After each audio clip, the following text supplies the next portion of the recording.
Today on BRStv Investigates, it's the Giesemann Stellar and Aquatic Life T5 LED Hybrid Showdown. Hey, Randy here with this Friday's BRStv Investigates, where we experiment and learn on our own tanks so you don't have to on yours. In today's reefing experiment, we compare the par and spread of two T5 LED hybrid lighting options with the 24-inch Giesemann Stellar and the 24-inch Aquatic Life fixture in order to answer the question, are the hybrid lighting fixtures from Giesemann and the Aquatic Life the same? Combining two reef tank lighting technologies with the time-tested, tried-and-true T5 fixture and the energy-efficient small form factor LED fixture has not only been becoming more and more popular among a large group of reefers, but it's also been the go-to lighting option for those industry leaders in coral propagation like WWC, who use the T5 LED combo in their own 900 and 500-gallon grow-out display tanks with obviously successful results. This is one lighting technology combination where Ryan has personally shared that it's his ideal lighting solution which meets all of his personal desires for reef tank lighting options out of all of the other options available in the BRS warehouse. Well, today let's see if we can help to add some transparency to a couple of popular T5 LED hybrid lighting choices by taking a look at how the Giesemann Stellar T5 Hybrid compares to the testing that we did on the Aquatic Life T5 Hybrid. Okay, so rather than bore you with a ton of different par charts and spectrum data, we're going to cut right to the chase and take a look at the par output comparison between these two light fixtures using just the T5 bulbs alone. So getting right into it, using 4 ATI Blue Plus bulbs in the Giesemann Stellar fixture, we mounted it over a 24-inch by 24-inch 60-gallon cube at 8 inches above the water surface, much like we did for the Aquatic Life, and measured par at a depth of 6, 12, and 18 inches underwater. Let's start with a comparison of par between both fixtures at a depth of 6 inches underwater, where in all three center, middle, and outside rings we see that the Aquatic Life averages about 35 more par across the board than the Giesemann Stellar and is almost certainly related to the differences in the width of these two hybrid fixtures directly out of the box. With the Giesemann Stellar coming in at 18.5 inches from the center of each outside bulb versus the Aquatic Life's 13 inches from center to center, we can very clearly see the difference that 5 inches can make on this 24-inch cube tank between the light spilled into the ambient room and light being directed primarily into the tank. At depths of 12 and 18 inches under the surface of the water, we see similar differences in par due to the wider spread of the Stellar fixture, where at 12 inches the Aquatic Life has a higher average of about 22 par between the center, middle, and outer rings, and at 18 inches underwater, again there's about a 23 par difference between the two fixtures. In an attempt to find a mounting height for the nearly 23-inch Giesemann Stellar that more closely matched par levels of the 18-inch wide Aquatic Life, we mounted it at 2 inches off the top of the tank, which put it at 3 inches off the water surface, and tested the par again at 6, 12, and 18 inches deep. To be frank, mounting the light this close to the water is pretty impractical when it comes to accessing the tank for maintenance, feeding, or other tasks, but we were able to find a height where, in a 24-inch wide tank, the Giesemann Stellar with the factory M plates is able to direct most of the light directly into the tank and produce a higher amount of par from the T5s alone. This mounting height was selected by dropping the fixture until most of the light went into the tank versus pouring out over the edges. At 6 inches under the water, with the Stellar mounted 3 inches off the water surface, we see an overall average par increase of just 3 over the Aquatic Life Hybrid fixture, with the center ring on the Stellar being the large outlier at a lower average par than the Aquatic Life, which is an indication of the larger space between the banks of T5 bulbs and less room for the light to enter the tank and refract back towards the center. To wrap up the par comparisons, with the Giesemann hung at just 3 inches from the water, there's an increase in par of 22 over the Aquatic Life when measured at 12 inches underwater, as well as an increase of 23 par at 18 inches. Meaning that if you were willing to mount the Stellar this close to the water, you could reasonably expect similar performance, but again, not something I would personally feel comfortable doing in my own tank.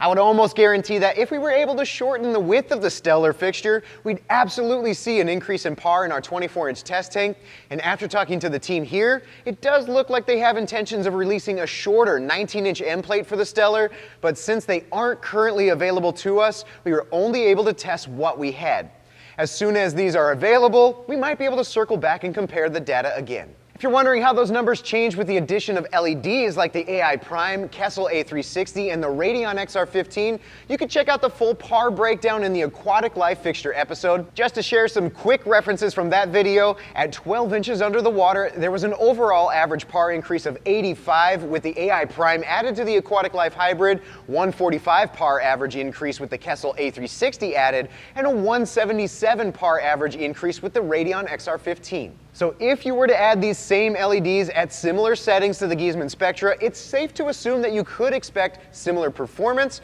However, I wouldn't be surprised to see slightly less average PAR increases due to the amount of T5 light spilling out of the 24-inch tank when mounted at 8 inches high. Moving on in our comparison between the Giesemann Spectra and the Aquatic Life T5 hybrid fixtures, let's take a look at their differences when it comes to available options, features, physical appeal, and build quality with how the lights look on your tank and the various ways you can put them to use. For options on the T5 hybrid fixtures, it really comes down to the ability to dim the lights, brackets for size adjustments, and options for mounting your choice of LED fixtures. Right now, there's not an option for a dimmable Stellar Giesemann hybrid fixture. However, Aquatic Life has released their next generation of T5 LED hybrid, which is dimmable and comes with a single power cord and a 0 to 10 volt control cable for tying into popular aquarium controllers like the Neptune Apex. When it comes to adjusting the size of the Stellar or the Aquatic Life, as I mentioned, at this time it looks like there are other end plate sizes for the Stellar in a larger XL version that makes the entire fixture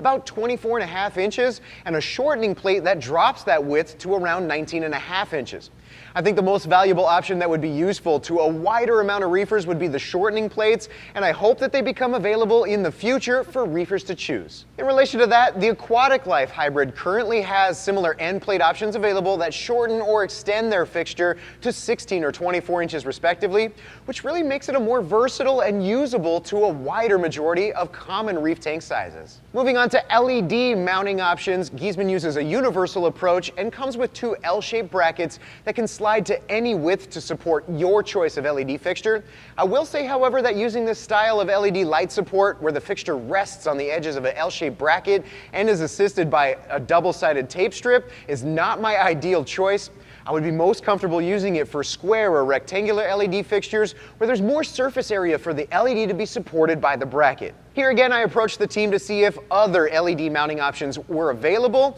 and it looks like there are some universal LED mounting struts for the Stellar, which would allow you to more securely mount your LEDs even with those non-rectangular or square fixtures like the Kessel A360 and A360X. Hopefully the team can get these in because this is definitely the option I would use with the Stellar Hybrid over my own tanks. As for the Aquatic Life Hybrid fixture, they use a similar style universal LED hanging bracket to secure a wide variety of LED lamps to. However, they also have specialized brackets specifically for circular Kessel LEDs for each of the 160, A360, and the A360X. I will say that these are my first choice for mounting these types of LEDs because they are more secure using multiple points to support the light rather than a single screw mounting point. The Stellar hanging kit is pretty standard for most fixtures, but is not included with the light. It uses retaining nuts housed inside the fixture itself to secure the hanging cables, while the Aquatic Life fixture also has a similar style hanging kit, yet is included with the light fixture. As for the mounting options for those who aren't able to hang their hybrid fixtures from the ceiling, there is the Giesemann Stellar tank mounting kit and the Aquatic Life universal and hybrid light hanging fixture. If I'm being honest, although both serve a purpose of providing an alternative to hanging fixtures from the ceiling, I'm not sure I would use either option personally. The Stellar tank mounting kit assumes that you have a rimless tank that has at least 18 inches of front to back depth, since the mounts stretch just at 17.5 inches, which is fine for some reefers. However, without end plates to shorten the total width of the Stellar, I just don't see myself putting the light on a tank 24 inches wide or less. Meanwhile, the Aquatic Life universal and hybrid mounting kit would work with either rimless or rimmed tanks, since it doesn't clamp onto the tank rim itself, but rather attaches to the stand and comes up and over the tank to provide an alternative place to hang the light from. This will work in most cases where reefers' tanks have a stand that you can drill into. However, at this time, you only get one arm for about $75 and would need two in order to mount the hybrid light. So in terms of overall physical appeal and how these lighting options look over your tank, I think the Giesemann Stellar takes the cake here and has really done this well with their sleek iridium colored textured housing that's similar to other lighting fixtures they offer, like the Matrix T5 fixture. The Stellar also has 2 power supply cords, much like the non-dimmable Aquatic Life fixture. However, with the Stellar, both cords extend from one side of the light, making it easier to manage and hang over the tank evenly. Let's take a look at the build quality comparisons next, where I'd have to say that Giesemann gets my vote when it comes to a sense of durability using a heavier duty aluminum housing and end plate brackets, coupled with a rounded, more sleek and aesthetically appealing form factor, which better fits what I look for on a tank that matches my home and office decor. The reflectors are obviously a higher quality with a more pronounced center that separates each bulb individually so that more light is reflected downward rather than being absorbed by the bulb next to it. There's also additional slits in the center portion of the reflector to optimize areas of passive cooling, which was also added on the end plates and something we don't see addressed by the Aquatic Life fixture. Speaking of the end plates, I do like how Giesemann approaches cord management for the additional power cables that are added from the LEDs you choose to use with the fixture. Rather than just a cutout notch for the cords to rest on, the Stellar has a hook-style cutout that will help lock the cords in place, which makes for more neat appearance for cable management. As with all gear that's meant to be utilized above or around water, it's important to prevent splashes from getting to the electrical components, and I'd have to say that neither of these T5 LED hybrid fixtures do this great in my opinion. The Stellar uses more traditional style of T5 bulb connections where you slide the bulb ends in and twist it 90 degrees to lock it in, and protects those connections with a small piece of acrylic sheet that slides into place under each end cap. The Aquatic Life connections are a plug-in style that utilizes a rubber boot that surrounds each end cap connector with this simple retention clip on either end to hold the bulb into the reflector. Ideally for me and my own peace of mind, I'd like to see a combination of both these safety measures together where we'd keep the rubber boot cover as well as a full acrylic splash guard. So to answer today's question of are the hybrid lighting fixtures from Giesemann and Aquatic Life the same, this one gets a 3 for me on the Reef Fantasy scale, outside of being fundamentally and technologically similar in that you have a single fixture that allows you to mix and match your own LED choices with a T5 lighting source that has time and time again been proven to successfully grow stunning corals. From a standpoint of par output, physical appeal, mounting options, and build quality, these 2 T5 LED fixtures are uniquely different, each with their own benefits and drawbacks. Okay, so in this age of LED lighting, why is a seemingly antiquated lighting technology like T5s still in the conversation of properly lighting a reef tank among advanced hobbyists, especially when the LED lighting comes in a smaller form factor, is more energy efficient, and provides a widest array of spectrum choices? I think Ryan sums it up best in this video with his list of 5 reasons of what T5 lighting means as it relates to making your tank look amazing, so I definitely check that out, and we'll see you on the next BRStv Investigates.